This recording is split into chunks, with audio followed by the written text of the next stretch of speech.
So let's get started. Okay, so communication climate and confirming messages and disconfirming messages. So we know that confirming messages are messages that we communicate to other people that I see you, you matter to me, you are important to me. When the person walks into the room, do your eyes light up? And if they do, you are sending the message that they matter to you. When the person walks in the room and you don't even acknowledge their presence, you are sending the message that they do not matter to you. So our disconfirming messages that we send to people, they send the message, I don't like you, I don't care about you, you're not important to me. So what do we do about this? Firstly, we need to know some of the messages that we send to people that are disconfirming that we may not even realize they are disconfirming. If you look on page 348 of your textbook, there is a table 11.1. So that's on page 348 of your textbook. It's the table 11.1. And in this table, it shows you the levels of messages that are confirming and also disconfirming.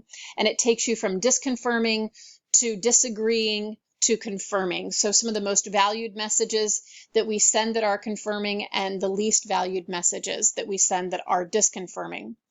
So the first one is an impervious response. It's when you don't even acknowledge the other person. It doesn't matter if it's intentional or it's accidental. You just aren't responding to what the person has to say. So if someone walks into the room and says, hey, how do I look? And you don't even look up at them, that's really rude. And you're just sending the message to them that they are not important, that you really don't care. Also, in impervious responses, there's something that can happen in relationships, and they can be family relationships or friend relationships or romantic relationships. And it's a term called stonewalling. And stonewalling is really a form of psychological torture, and it is extremely unhealthy in relationships. And that is when one person does not speak to the other person.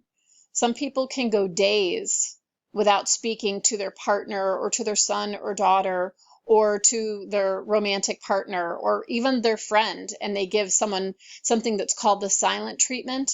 And it's a truly horrible way to communicate to people, and you really attack a person's self-worth when you do or when you engage in this type of communication activity. So that's called stonewalling, and it's something that we really want to avoid in our relationships with people, especially if the relationship matters to you and you do care about that person. You do not want to communicate with them in that manner. The next one is interrupting. And whether or not it's intentional or unintentional, the same thing. It's something that we may or may not be conscious of. And this does not refer to the occasional interruption, such as you and your friend are talking about something and you're really excited and you maybe talk over each other, you interrupt each other. So it's not for the occasional interrupting, but it's for that chronic person who interrupts all the time. And this is another type of disconfirming message or response that is likely to be taken in a way that demonstrates to that person that what you have to say is much more important than what they have to say. So we want to do our best to avoid interrupting other people. Number one, it can be discouraging to a friend, and they might think that what they have to say doesn't really matter. And number two, it's just plain old irritating when people get interrupted. Okay, number three, irrelevant responses. So it's a comment that's unrelated to what the person just said. And it's, if someone were to say, I'm looking at your textbook right now and wow, what a day, I thought it would never end. First, the car overheated and I had to call a tow truck, and then my computer broke down at work. And then the other person says, listen, we have to talk about a present for Anne's birthday. The party is on Saturday and I only have tomorrow to shop for it. So that's an irrelevant response. It has nothing to do with that person just said. Again, you're sending the message, I'm not even listening to you because you do not matter or you're not important. And even if that isn't your intent, that's still the message that you're sending. I can tell you, as a teacher for over 20 years, I get this all the time from students. I will be discussing something in lecture, and then I'll have someone who will, one, interrupt me, and two, will ask me a question about an assignment or something that has nothing to do with what we're discussing. And that's completely irrelevant. And it's very annoying and it's very irritating. So don't do it. Now, when I'm saying this, when I'm saying don't do it, what I'm saying is we all do it. We all do it. And none of us are going to be perfect. And all of us are going to send disconfirming messages sometimes. But one of the most important skills, if you will, that you are to learn here in communication is self-awareness. So to have the self-awareness, to have the awareness that when we do send disconfirming messages, first, we're aware of it, and then two, that we have the desire to want to do something about it. And then number three, that we have the skill to be able to do something about it. So don't get me wrong. I am not saying you are a bad person. I am a bad person. I am saying we all do this. And the whole point is to be mindful and aware so that we can change these behaviors and change these habits to have healthier relationships. The next disconfirming response is tangential responses. And so that's the person that waits for you to stop talking so that they can say, yeah, and then they go off on their own tangent. So it's kind of like a pseudo listening, pretending to listen to you, but then going off on their own tangent. So if I were talking about a really hard day that I had at work with my partner, and then he said, yeah, must be really tough. Hey, there's this new Led Zeppelin documentary that I just watched, and it's really awesome. And I'm thinking, oh, okay, so now we're going to talk about you. Okay, let's talk about you. So that's a tangential response. Think of it like this. You're going off on a tangent and you're not really engaging interpersonally with the person that you're talking to, and you're not really responding to what they said. Again, another disconfirming response. Another one is an impersonal response, and that's when we respond with cliches or really other statements that really don't respond to the speaker. And you may have received this before from either your parents or from your friends or even from your professors. I can think of a few different professors that would say this to a student, but if a student says, oh gosh, I'm having a really difficult time lately and I'm not able to get this paper in on time. And if the professor says to you, oh, it's usually this time of year that people seem to have problems. So that's a real impersonal response, and that's not cool. So you want to try to avoid those type of impersonal responses with with people that you care about, and just in general with people, also your working relationships that you have with colleagues. And in general, we want to avoid being impersonal with our responses because we can come off really jerky that way. Like we don't really care what the person has to say, and we're not listening to what the person has to say. Another one is an ambiguous response, and this can really drive people crazy too. And that's when it contains messages that have more than one meaning. So if you want someone's opinion about the meal that you just made, and you ask them, how do you like it? And they say, it's food, isn't it? And okay, well, you're shaking your head yes, like you like it, but then you're kind of sending me a mixed message, like maybe it's not good because you didn't really comment on the quality of the food. So you're giving someone a really ambiguous response. And then the next one is an incongruous response, and that's when your nonverbals do not match your verbal message. So if someone says to you, how do I look? And you say you look great, but your nonverbal, the vocalics, the vocal projection really isn't communicating that you look great. Oftentimes you're sending a message that, yeah, you probably don't look so good, and I don't really care. So disconfirming messages are really, they're messages that we send people and that can lead to an unhealthy emotional climate within a relationship. And they're disconfirming in the sense where, like I said before, you're telling that person that you don't really matter to me, and it may not be your intent. This person may actually matter to you. So even though that may not be your intent. So moving on to levels of message confirmation, not just yet, what we're going to discuss are disagreeing messages. So these are still potentially more disconfirming messages. And the first one that I will discuss is aggressiveness. And aggressiveness is in no way productive. Researchers define verbal aggressiveness as the tendency to attack the self-concept of other people in order to inflict psychological pain on people. So it is extremely unhealthy. It's extremely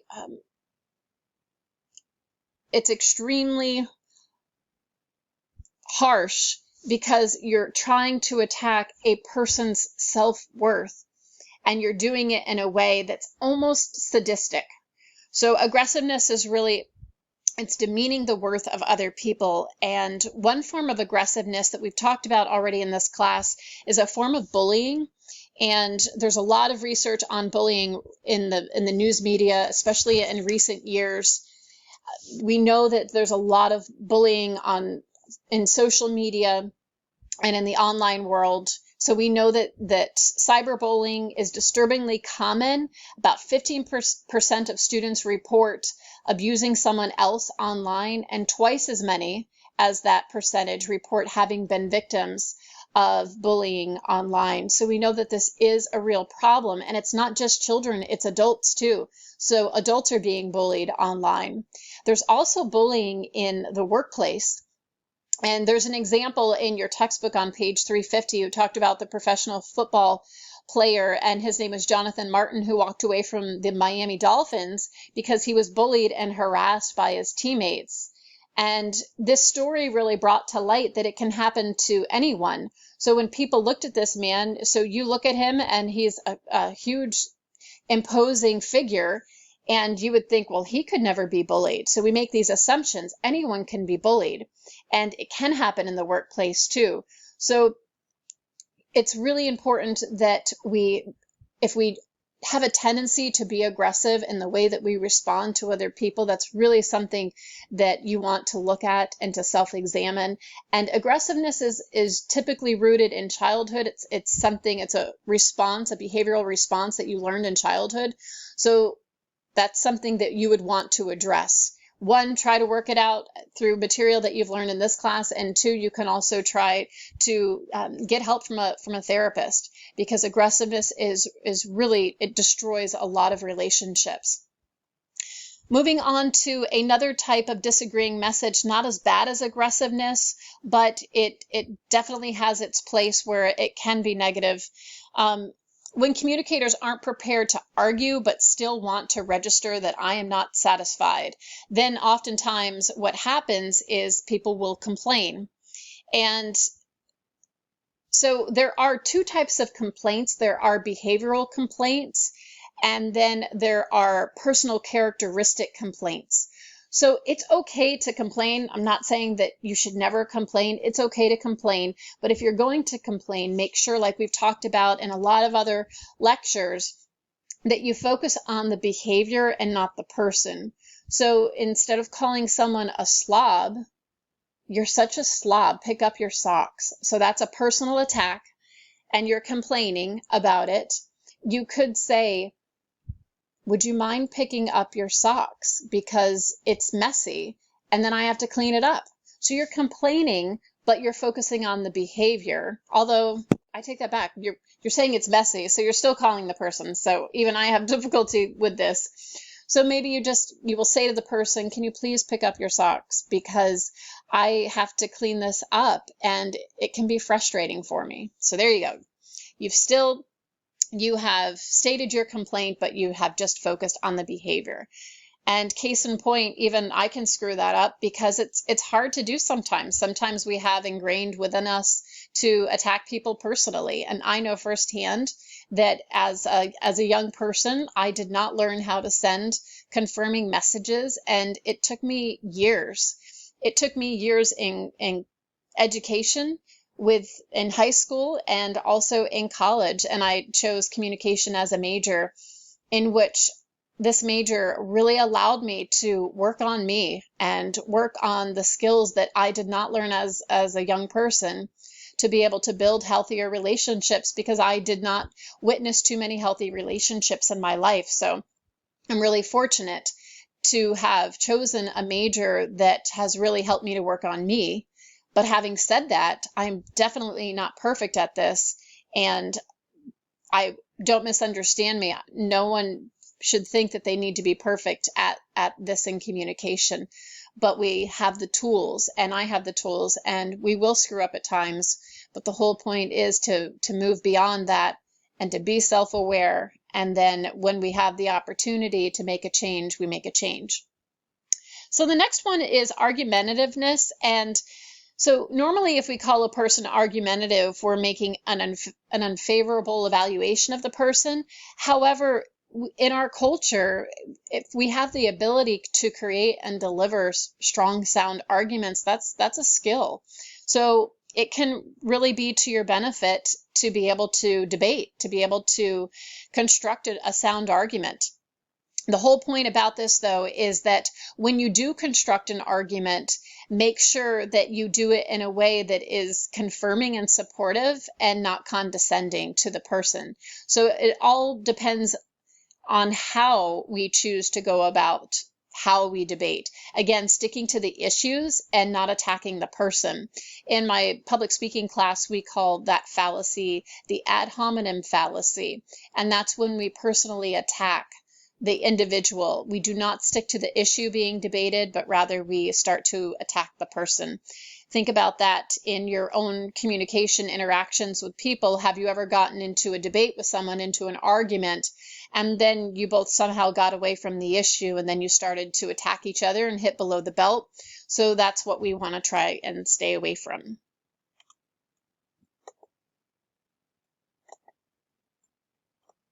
So what do? You've heard all of the information about disconfirming messages and how we send them. And now, what do we do about that? Well, there are ways to send more confirming messages, and there are three main types of messages that do shape communication climates in a positive manner. And the first is recognition, and it's the most fundamental act of confirmation, and it's recognizing the other person. You are saying to them that you exist, I see you, you are worthy, and you are important to me. So providing that recognition. And it's just in a very basic way, it's just responding to other people. Again, showing them and telling them that they matter to you. Failure to return a phone call or failure to return an email or even a text can send the message that you do not recognize me, that I'm not important to you. So even if, let's say, for example, you are really busy and someone texts you and you forgot to text them back and it was legitimate, it would be okay for you to say, hey, I'm so sorry I did not respond. I got carried away and da-da-da-da. So you're recognizing them, and you're also recognizing the fact that you did not respond. Another example would be that if someone walks into the room and then you're texting on your phone and you're not giving them any recognition that they walked into the room, you're sending that disconfirming message. So even if you're texting away and someone walks into the room that you care about, acknowledge them. And that's the second one. So when we acknowledge people, we're acknowledging their ideas, their feelings, and it's actually a stronger form of confirmation than just recognition. So you recognize them, hey, what's up? And then secondly, you acknowledge them. How you doing today? Instead of just focusing on the text that you were just engaged in. So listening is probably the one of the most common forms of acknowledgement. If you remember, one of the quotes that I used when we talked about listening before is from Thich Nhat Hanh, and he says that when we listen, we relieve suffering. So when we truly listen to people, not pseudo-listening, but when we truly, genuinely, and sincerely listen to other people, we relieve their suffering, and that is a form of acknowledgement. And for some of you, from our previous chapter, that is a way that you demonstrate your love, and that's quality time. So that acknowledgement, truly listening and being present with another person.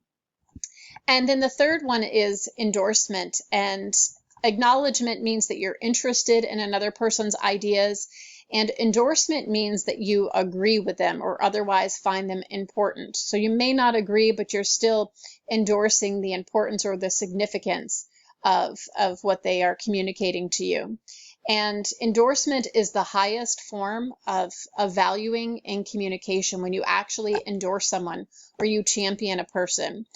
If, let's say, your mom or your dad cook a fantastic, fabulous meal, and their love language is acts of service.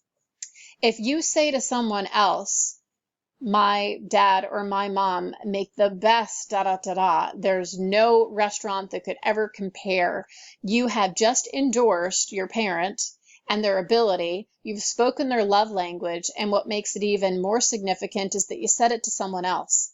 And because you said it to someone else, that really makes someone feel really good. That really shows that person that you value them and that they are important to you and that they matter to you. Moving on to communication climate and confirming messages. I'll just move this down here. Communication climate and confirming messages. So how does a communication climate develop?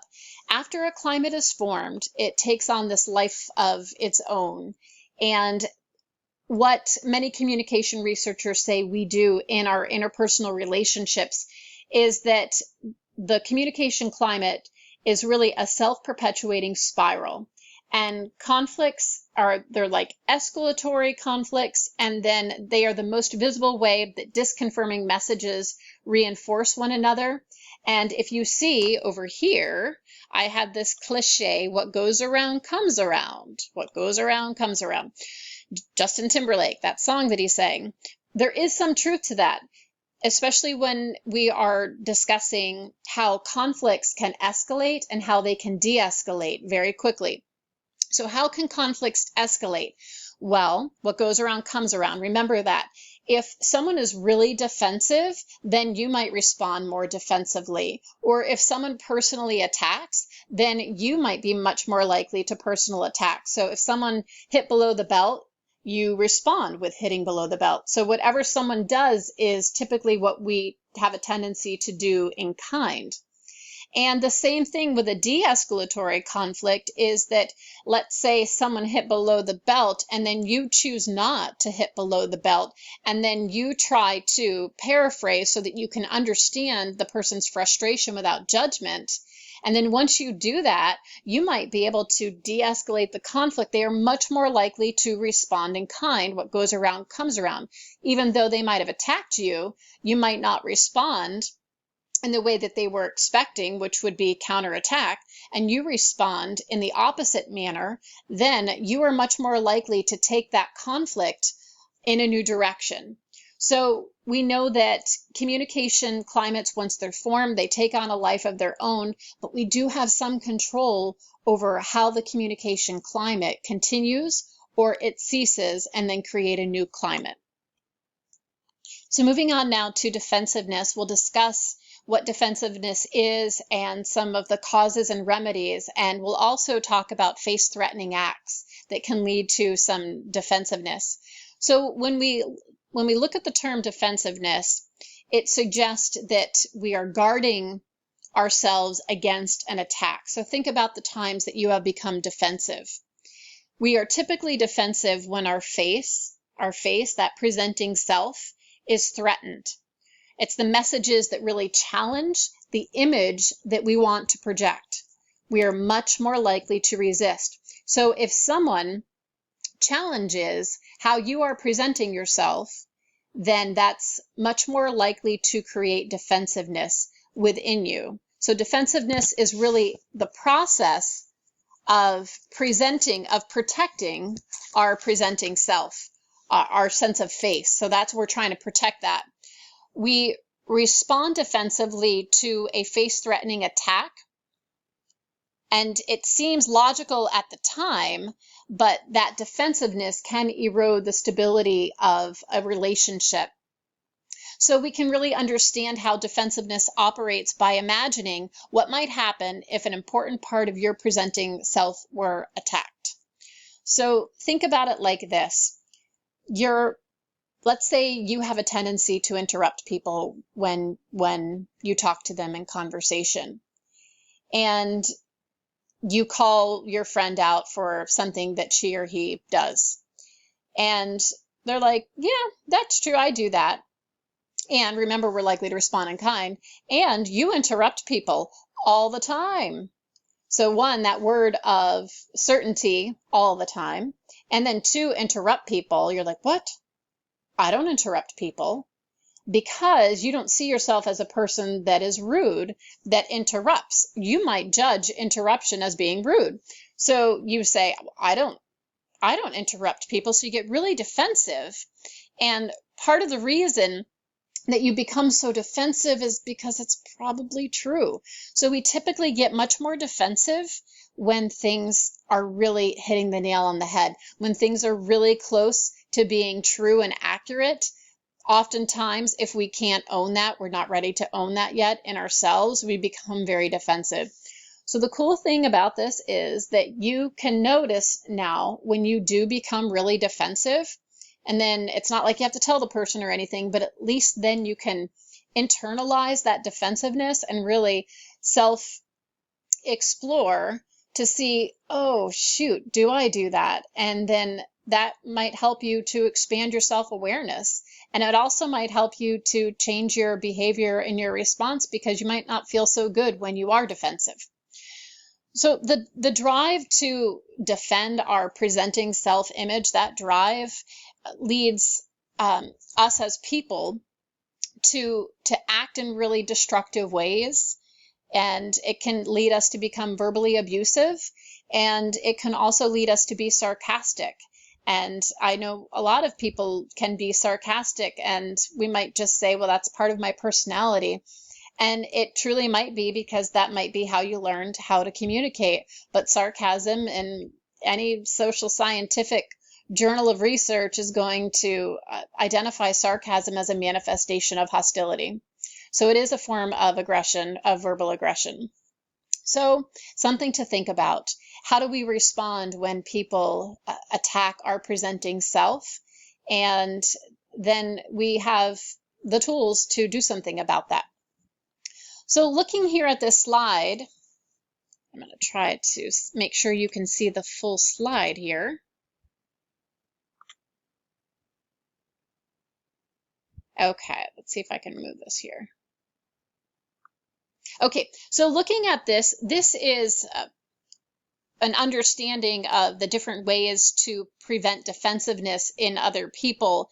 And Jack Gibb offered these tools to reduce defensiveness in other people. And again, these are amazing tools. And even as I give this lecture, I said, oh, shoot, that's a really good reminder. I have a tendency to do this, and I don't want to do it. Yikes. So these are tools. They are categories of ways that we communicate with people that, one, are more likely to create defensiveness. And then there are the opposite way of communicating that are much more confirming and less likely to create defensiveness in people. But I do have to say one thing, is that even when you apply all the communication research and skills and you apply it to an individual in your relationship, it's not perfect. And that doesn't mean that the person is going to respond in kind. They might respond in kind, but it doesn't mean that they will. So what this does is it just, when you have the ability to be able to respond in ways that are less disconfirming and that are less likely to create defensiveness in other people, you are becoming a more competent communicator. Okay, so moving on to the first one. And this is summarized in your textbook on page 357, and that is the table. And it's the Gibb categories of defensive and supportive behaviors in communication. So the first one is evaluation, and it's one of the first types of defense arousing behavior in people. And most people become irritated at really judgmental statements, which they are likely to interpret as indicating a lack of regard for them. So it's when you communicate in a way that creates this causes this feeling of judgment in another person, like they're being evaluated, like they're being graded, like they're being questioned. And an example of that would be, I can remember a conversation that I had with my partner's mother, and she said to me, "Oh, you're a college professor. You don't know that?" And I'm like, "Duh." And I have to just smile and no, I don't know that. I do not know everything. I'll be the first to admit that. But then my response is a little bit sarcastic because I feel like I'm being judged, like I'm being evaluated, that I should, fallacies of the should, that's my fallacy. That's the one the shoulds. Oy. So I feel very judged by that and like I'm being evaluated. And then that's more likely to create defensiveness. It does in me, and I have to work on that. So what you can do is describe the behavior without judgment. And a way that she could respond to me is instead of saying, "Oh, you don't know that? You're a college professor," she could say, "Oh, well, I learned this in da da da da, and this is what it is." And so you're just describing something instead of placing an evaluation there. Okay, so the next one, and another one too, is evaluation. This too is really important, is that you really don't want to evaluate someone in front of a group of people, because that really demoralizes and dehumanizes a person, and it creates major defensiveness in people, is when you evaluate them, not just with you and that person, but if you do it in front of a group of people and embarrass someone or evaluate them, reprimand them, not good. Okay, the next one is superiority. And that's when you're communicating to the person that you are superior to them. And in superiority, it creates this defensiveness in people because it's saying, "I am better than you. I know what I'm talking about. You don't know what you're talking about." So the example that's in your text is the superior person, or the superior behavior, communication behavior, would say, "You don't know what you're talking about, da da da da." And then the equality, of a way of responding that is more equal, is just saying, "I don't see it that way. It's okay that you do, but I see it in a different way." Or maybe it's not okay that they see it that way, so you can just say, I don't see it that way. And that's just simple. So you're putting yourself at the same level as the other person. You're not saying that you know it all, that you're superior to them, but rather that you're both equals and they have their perspective and you have your perspective. And when you respond in a manner that is more equal, you're much less likely to arouse defensiveness in a person. And the third one is controlling. And this provokes great defensiveness in people, is when you're trying to control them. You better do this. You should not do that. You need to do this or else. And controlling communication occurs when a sender seems to be imposing a solution on the receiver with little regard for their interest or their needs. So let's say families can do it to kids. Let's say when you go over to your grandparents' house that maybe they ridicule you a lot.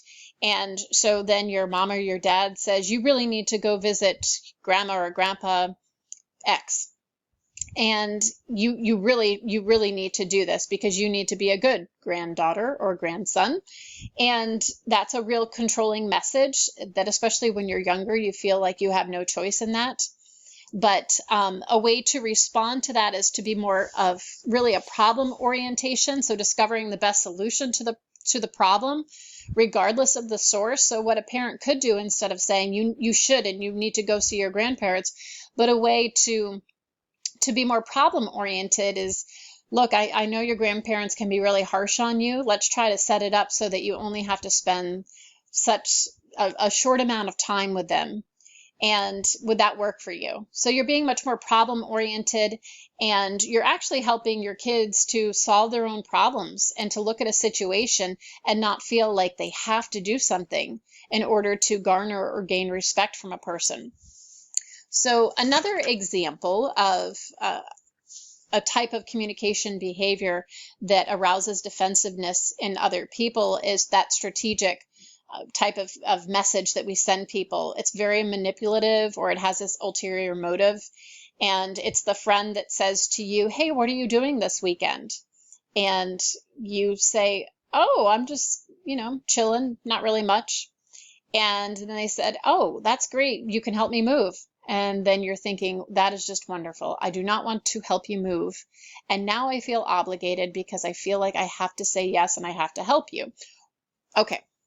So that's a real manipulative way when you strategize, and in your communication, people do not like that. It's a form of dishonesty. It's a form of manipulation in communication. And a better choice in how you communicate with someone is to be more spontaneous in your communication, providing honest reactions and portraying kind of this aura of openness and trust and self-confidence. Being spontaneous would be, hey, I'm moving this weekend. Would you be able to help? It's just real direct question.